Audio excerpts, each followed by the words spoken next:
And let us welcome with us on the Dean Show, Miss Nina. Assalamu alaikum, peace be with you. And how are you doing, Sister Nina? Alhamdulillah, I am doing very well. Thank you very much. And thank you so much for being with us here on the Dean Show. Oh, it is such an honor. Thank you so much for having me here. Alhamdulillah, for reaching out, and inshallah, my story and inshallah, my words will be able to be of benefit to other people, and hopefully it could help other people as well. So inshallah. Tell us, we're over here in the United States. Has the Dean Show reached your part of the world? You know what? It has. And I actually tweeted about this, I think it was last week. And we have a Muslim channel, Islamic channel here called TV Al Hijra.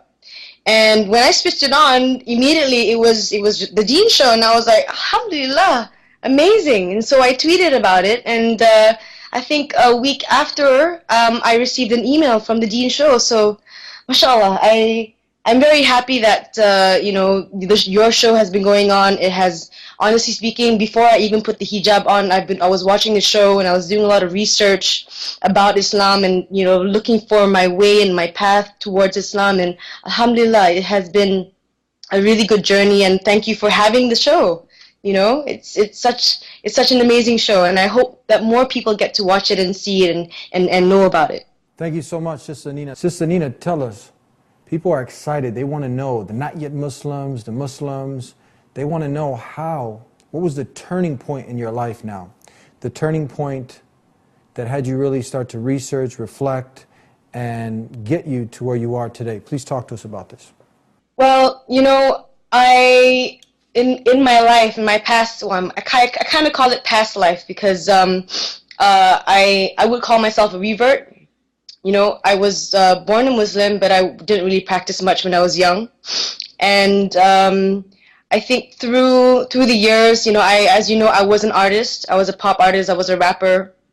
I did a lot of things on stage and all that. So anyway, that's the past life. And what really led me towards Islam and towards looking for knowledge really was, I felt like I had something that was missing inside of me. I was searching and reaching for goals of the dunya, and I didn't realize that it was just leading me to nowhere.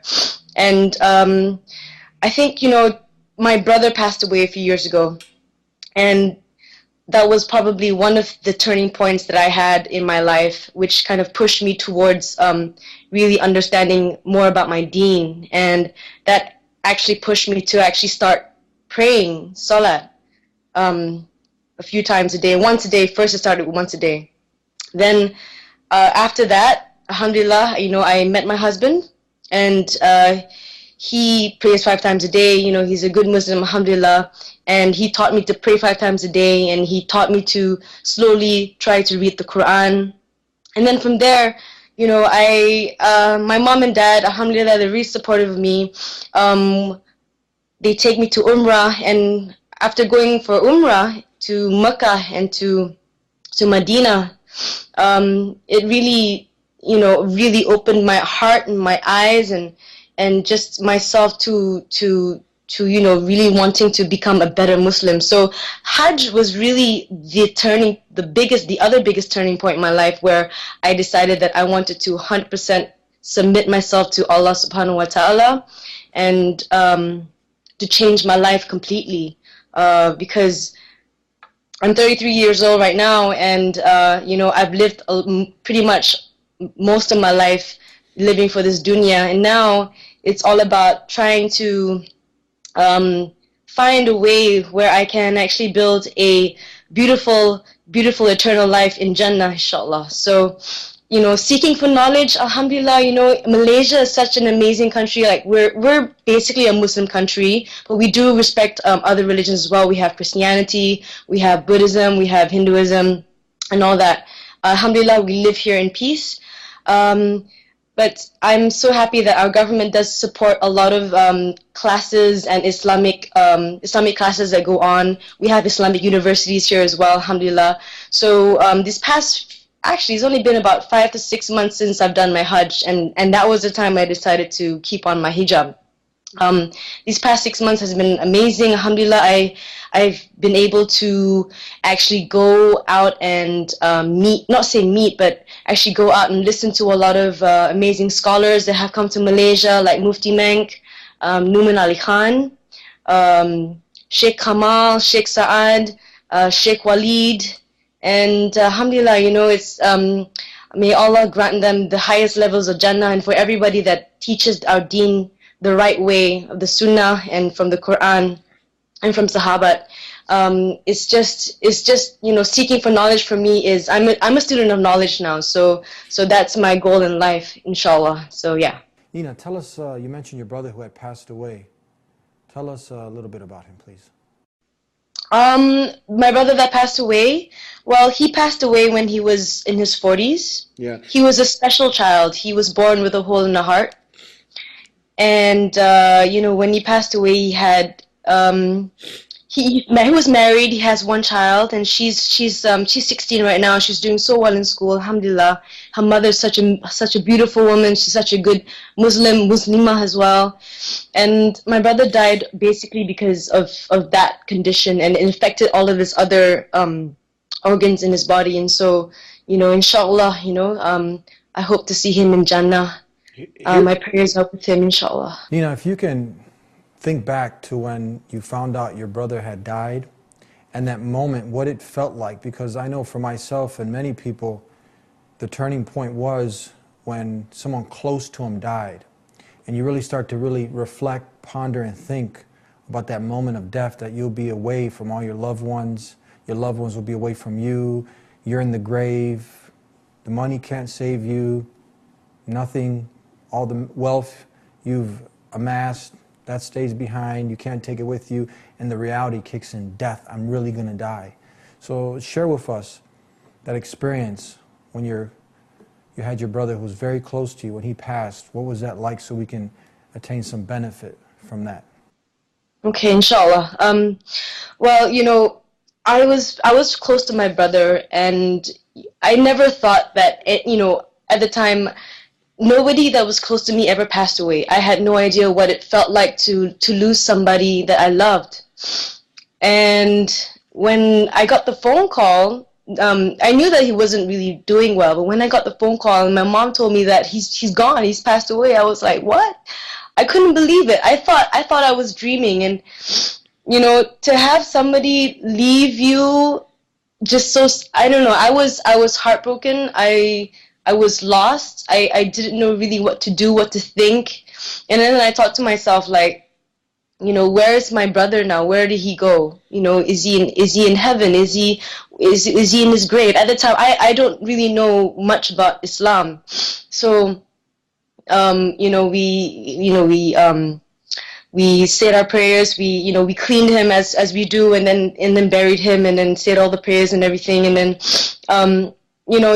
that at that point, I took a look at my life, and I really kind of tried to see, honestly, I knew at the time that I took my life for granted. I took the people around me for granted, my family, especially my parents and my brother who left me, and I didn't even have time to even talk to him as much as I wanted to. And so, yeah, it's, I believe that if Allah takes something away from you that you love, He's really, Allah loves us because He's testing us. And so, that was unfortunately, it was my push towards the deen. Unfortunately, my brother had to go, but, inshallah, I'll see him in Jannah again. But that's the thing. The thing about death is, I actually asked myself this question a couple of months back when I went for this course called Heart Therapy. And, there was a question that was asked, are you ready to die? If you died tomorrow, what would you do this next 24 hours? And would you be ready to meet Allah subhanahu wa ta'ala? And, if I asked my question back then, of course not. Who's ready to die? I mean, who wants to die? But this question is so important, like you were saying. It reminds us of reality, and it reminds us that yes, there is going to be a heaven and a hell. And it also reminds us that we need to, start looking hard at our lives and seeing whether we're doing the right things that we need to do to be able to get to Jannah, and at the same time to face Allah subhanahu wa ta'ala on the day of Akhirat.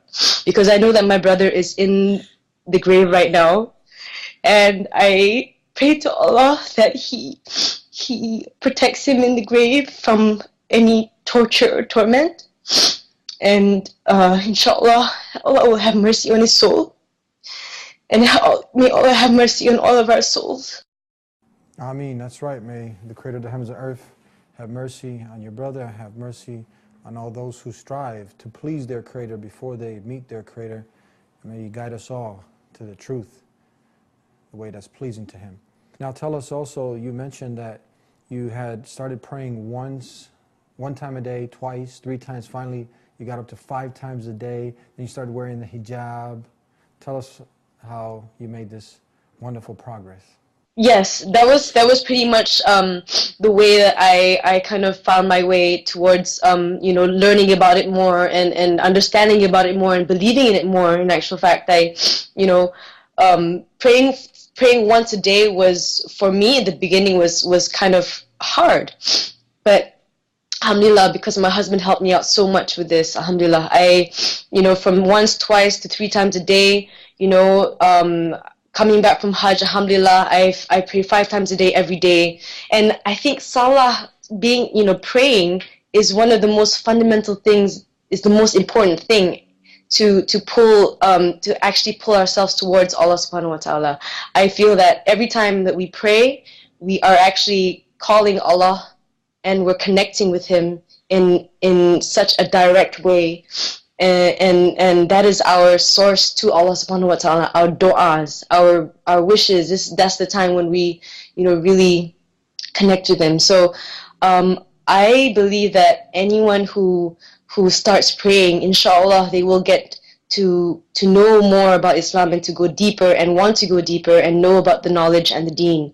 And so yes, I alhamdulillah for salah and yeah. My next question I have, Sister Nina, is the Hajj. We know that Islam, submission to the will of the Creator, not the creation, based on 5 pillars. One, that you testify there's nothing worthy of worship except the Creator, not the creation, and Muhammad, peace be upon him, is the last and final messenger, and that would include Jesus, Moses, and all the preceding messenger. Pray 5 times a day, give the poor due, the charity, the zakat, fasting during the month of Ramadan, and the Hajj. Let's get into the Hajj. When you went to Hajj, you mentioned that this was the turning point in your life. This is where you wanted to really take this for real. Tell us about this. Okay, well, before I went to Hajj, the last 3 or 4, 5 years of my life before Hajj, I was a solo artist, and I had a couple of albums out. I did a few songs with a few artists from around the world and all that. And so when my mom asked me to go to Hajj, the first time a few years ago, I was like, Mom, sorry, I'm not ready yet, because I was so involved in music and the dunya and all that, so I didn't really think about it too much. But I think about a year and a half ago, after I returned from Umrah with my family, she asked me again, and then I was like, I thought about it, and then I said, yes. I don't know how, but I think Allah opened myself up towards, alhamdulillah, towards becoming, towards doing the Hajj, and I knew that doing the Hajj is not like, it's not, it's not for fun.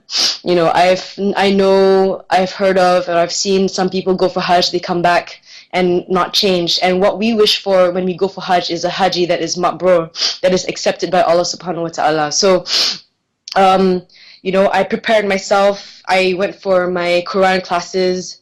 I went for Islamic classes, and just trying to prepare myself mentally, physically, emotionally, to really try to make sure that when I get there, it's all about ibadah. It's all about worshiping Allah subhanahu wa ta'ala and learning even more. And mashallah, when I was there for Hajj last year in October 2013, it was, oh my goodness, I don't know how to explain, how to explain it in words, especially on the day of, I think it's called Wukuf, at Arafat. There's one day where all the angels come down to earth, and whoever is making dua at that time, after Zuhur until Maghrib, inshallah, the angels will carry your du'as up into heaven. And mashallah, and I could see everywhere everybody wearing ihram, and it was such a humbling experience just to be a part of this ummah, and to see that, everybody is making tawbah and repenting and asking for forgiveness. And it was, it was so moving. And alhamdulillah, I'm so happy that Allah had invited myself, and I went with my husband and my mom as well. And so, alhamdulillah, he brought us there. And when I was in Mecca, it's funny because I was watching, there's one episode where you had Numan Ali Khan on the show, and he was talking about I think a sister, she was confused about the hijab. So I was watching that, and then I was watching a few other shows as well. And then I was thinking, I said, you know what, this is it. If I'm gonna do this right, I'm gonna have to do it the right way, which is, as a Muslim, I should keep the hijab on. And if I didn't, I don't know. If I didn't go for Hajj, maybe I wouldn't be on right now. But alhamdulillah, it still is, and inshallah for forever. So I would recommend anybody who has the chance to go for Hajj, instead of taking a holiday, going to, the Bahamas, or going to, anywhere in the world, why don't you save your money and go for Hajj, because it's life-changing. It is so life-changing. It is so amazing. I can't even really explain it. It's the best time of my life, mashallah, and to be there with my husband at the same time, it was, I think, our best date ever. MashaAllah, it's really exciting listening to your story. Tell us, how do you deal with a lot of the misinformation, the false stereotypes that are out there about Islam and Muslims? The false stereotypes. Okay, well, I know that a lot, like around the world, everybody believes or thinks that Islam has got to do with, terrorism, is not a religion of peace, is oppressive against women. Unfortunately, these are probably how a lot of people view Islam who don't really know about it. So, in Malaysia, here in our country, it's not so bad because most people understand, or most people here are Muslim, alhamdulillah. But there still are misconceptions, for example, in terms of the hijab. Just recently there was World Hijab Day, and a lot of sisters here in Malaysia are really, really supportive of World Hijab Day, because sometimes even in our Muslim country, we do find a little bit of discrimination against the hijab as well. Not many job offers, for example, like being an air stewardess or working in certain companies, they will not hire you because you wear the hijab. So that's one kind of discrimination that we face here in Malaysia. But around the world, I really hope that those people who just kind of point fingers and say we're like this or like that, inshallah, Allah guide them to find out more about the truth about our beautiful, beautiful religion. It's not about oppression. It's not about war. It's about peace. It's about love. It's balance. It's our guidelines. It's our guidance. Yeah. MashaAllah. Tell us, what advice do you have now for many young women, old women, even men who are struggling with a lot of the same issues you are struggling with?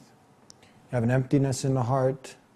You don't have peace, contentment, and instead of praying 5 times a day, you call your boyfriend or girlfriend 5 times a day, and going crazy for Justin Bieber and the likes, and really not knowing that you need to change, but really not taking the matter serious and working more to please the creation instead of working to please the Creator. What advice do you have for people struggling with this? Talk to us, sister, please. Well, my advice for all my sisters, who are struggling right now to make a change, to look into your hearts, look into your hearts to make the change. I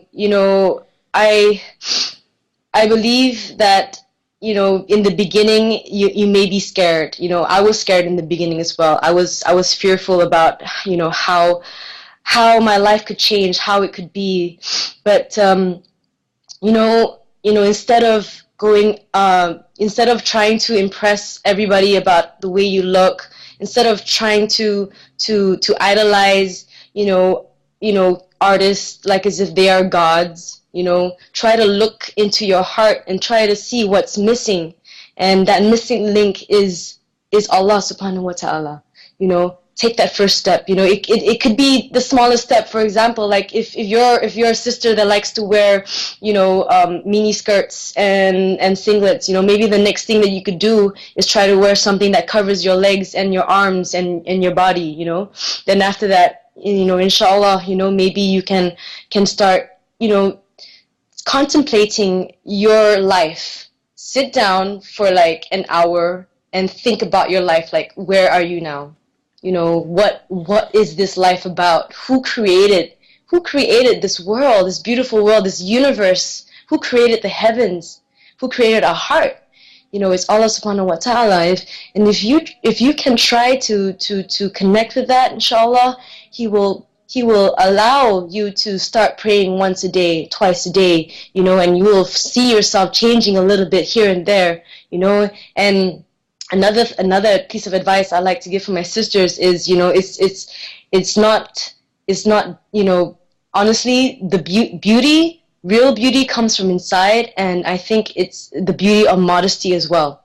It's the way you bring yourself and how you would carry yourself as a Muslim woman. So, don't be scared about it, because, you're not there's a lot of people out there who are struggling, and the fact that sisters are actually struggling, Allah loves you. Allah loves you more because you're struggling even more. And inshallah, you'll make that step. You'll take that step to being a better person, to being a better Muslim. It's not an easy thing. Every day it's a struggle. But remember, Allah is always listening to us, even though you don't know He's not listening. He is listening to you and what's in your heart. And if your intention really truly is to change, He will help you change. You just have to reach out to Him, inshallah.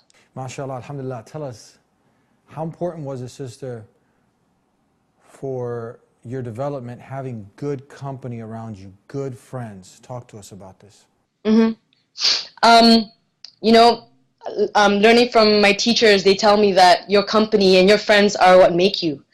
So if you go out and you hang out with people who have bad influence, then you're probably going to end up like them. But if you hang out with people who are good, who are pious, who are righteous, who are truthful and honest, and with good character, inshallah, you will also become like that. So, who you hang out with are so important, just as important as your family. So I would definitely suggest, sisters, to make sure you hang out and you make friends with the right people. But then again, don't forget about your friends who are with you, or who, you know what I mean, like don't forget about the friends who you feel that you can pull, to the other side. Just because your friend is not of good character doesn't mean that your friend might not be in the future. So, hopefully with a sister's change, your friends will also, tag along or come along. But friends are so important. I've noticed since my change as well, I've been a lot, let's say selective, but somehow or other, like, I find myself surrounded by people that I want to be surrounded with, with sisters who are on the same page as me, and we're going out, looking for Islamic knowledge, and we meet each other for the sake of Allah subhanahu wa ta'ala to learn more. And then, I'm still friends with my other girlfriends who I've been friends with since I was a kid, and they're not wearing hijab yet, but inshallah they will be soon, since everybody around our circle is. So it's all about influence, good influence, and friends are that. Yeah. Sister, tell us, before we come to an end, about how you feel now, as opposed to how you felt back then, when you were living a life of just chasing your desires, not living a life that was pleasing to your Creator. And many people are doing that now, and they don't have that peace. And we know that people such as Justin Bieber, on Xanax, drugs, alcohol, their lives are upside down, but they have money, they have fame, but they're not happy. So you had all of that, but now you gave it up. Tell us about the feeling that you have now, that priceless feeling that people, they would spend all the money in their bank account to have, but you got it for free. Tell us about this. Okay, well, back then, I was searching for happiness in the wrong places. I was searching for happiness through my friends. I was searching for happiness through the career that I was pursuing in music, in performing. I was searching for happiness in just all of the wrong places, and it really created a feeling of restlessness, of constantly searching for something but didn't know what, and feeling depressed and lost at many times. And alhamdulillah, now that I have found Allah subhanahu wa ta'ala, I feel so, not all the time, but inshallah, I feel at peace. I know that Allah is with me subhanahu wa ta'ala, and I also feel love. I feel love is surrounding me now, as compared to before, where I was trying to search for love in the wrong places, where, our first love is Allah subhanahu wa ta'ala. And at the same time, I feel content, with my life, what Allah has given me, before this whole change. I was never really happy with what I had, even though I had everything in the world. I wasn't even wasn't even sure what it was I really wanted. But contentment, feeling the ikhlas meaning, I don't know what's the word in English. The sincerity. Sincerity. Thank you very much. Sincerity. About the things that I do, the decisions that I make. Before, like, I wouldn't even think, and I make a decision, and then I'll end up where I don't want to be. So now, Allah has given me taqwa, knowing what's right and what is right and what is wrong.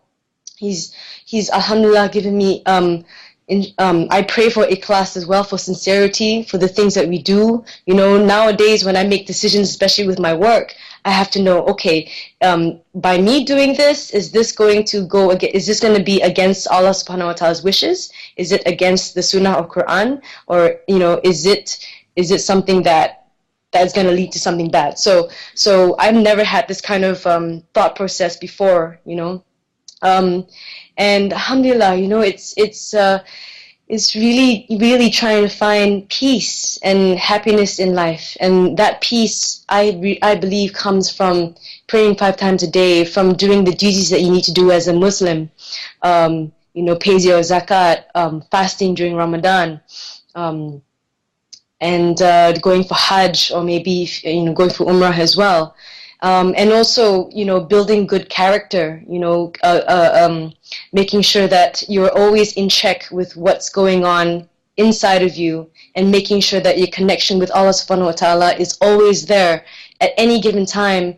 There are special times, I read in the book that when you make dua, that Allah will listen to you, and inshallah will accept it. So, you can make dua at any time. You're driving in the car, if you're home, Allah is everywhere. So that connection with Allah is what gives me peace. if I stopped that connection, I know that I wouldn't be around. You know, I'd be left behind.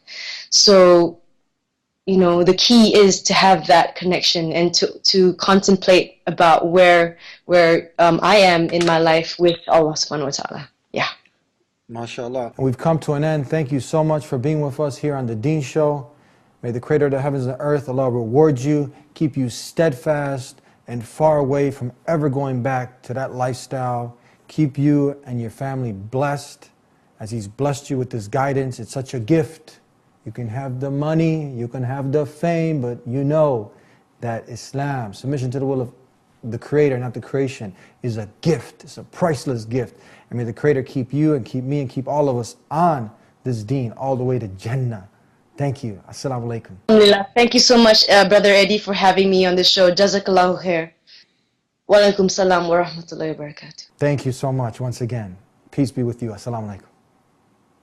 And that was Sister Nina. She went from pop culture, icon, pop music, singing, dancing, and having that celebrity status as a very famous musician, but something was missing, and as you can hear from her story, she's happy now. She's very happy, she's doing the right thing, and many people can relate to this because many people, if not the majority, they want to be like the stars. They're reaching for the stars, and it doesn't matter what it takes. They're going through all sorts of obstacles to get that fame, to try to get that dollar, and end up worshiping the dollar, worshiping the fame, the fashion. But our life is not just about that. It's about a more important thing. This life is short, and we're here for a short amount of time. So it's about really knowing the purpose of life, learning it, living it, and dying upon it. And you've been led here to the Deen Show today, and I hope you've gotten a benefit from this young lady's story. And we pray that the Creator continues to guide her, guide us, and keeps us steadfast. Continue to tune into the Deen Show. You can follow us on our Twitter and check us out on our Facebook if you have any suggestions or some topics that you'd like to see us cover and some feedback. And until next time, we'll see you. Until then, God willing, peace be with you.